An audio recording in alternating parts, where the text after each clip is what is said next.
যখন হুজুরকে মারছিল তখন তো বোরখা পড়িল না, এখন যাওয়ার সময় কেন বোরখা পড়বে? বোরখা আমরা ছিঁড়ে দেবো, যাওয়ার সময় বোরখা এখান থেকে ছিঁড়ে দিয়ে চালাবো, একটু দেখবো। দুদিন আগেও দেখছি জামাতে সাতক্ষীরায় একটা ধর্ষণ, একটা ছোট শিশু বাচ্চাকে নিয়ে বলছে যে চলো যাই, মনি যাচ্ছি, এই করতে করতে যাই দেখা যাচ্ছে, তাকে দেখা যায় অনেক ভিউ। তারপরে আর ওই যে 5-7টা ইয়াং ছেলেপেলে নিয়ে সবসময় ঘুরে বেড়ায়, হাফ প্যান্ট করে পাইতারা করে বেড়াবে, ওই মাদ্রাসার ছেলেপেলের গায়ে গরম পানি মারবে, ওরা পড়তে পারবে না, এইসব ডিস্টার্ব করে আর কি।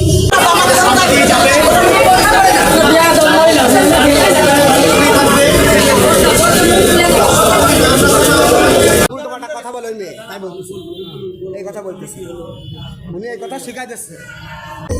দেখেন, আপনারা জানেন আজকে সকাল থেকে কিছু অপ্রীতিকর ঘটনা গতকাল রাতেও হয়েছে, আজকে সকালেও কিছু ঘটনা ঘটেছে।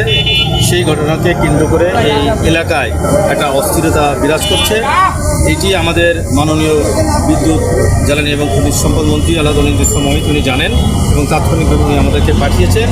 আমরা যাদের সাথে এই ঘটনাটি ঘটেছে তাদের সাথে এবং এই মাদ্রাসার সাথে এবং এলাকাবাসীর সাথে আমরা আশ্বস্ত করেছি যে উনি বিষয়টা দেখছেন, উনি প্রশাসনের সাথে কথা বলতেছেন, উনি এলাকার গণ্যমান্য ব্যক্তিদের সাথেও কথা বলে এর একটি সুষ্ঠু সমাধান উনি করবেন, এটি উনি ব্যক্ত করেছেন। সেটাই আমি তার যে বার্তা, সে বার্তাটাই আমি এই জায়গায় পৌঁছে দিয়েছি। সেই মোতাবেক সবাই আস্তে আস্তে জিনিসটা বুঝেছে। যাদের সাথে ঘটনাটা ঘটেছে তারা, তাদের পরিবার, তাদেরকে আমরা বুঝাইতে সক্ষম হয়েছি এবং ওনারাও ওদের প্রতি আস্থা রেখেছেন যে বাংলাদেশ জাতীয়তাবাদী দলের নেতৃত্ব থেকে বিষয়টা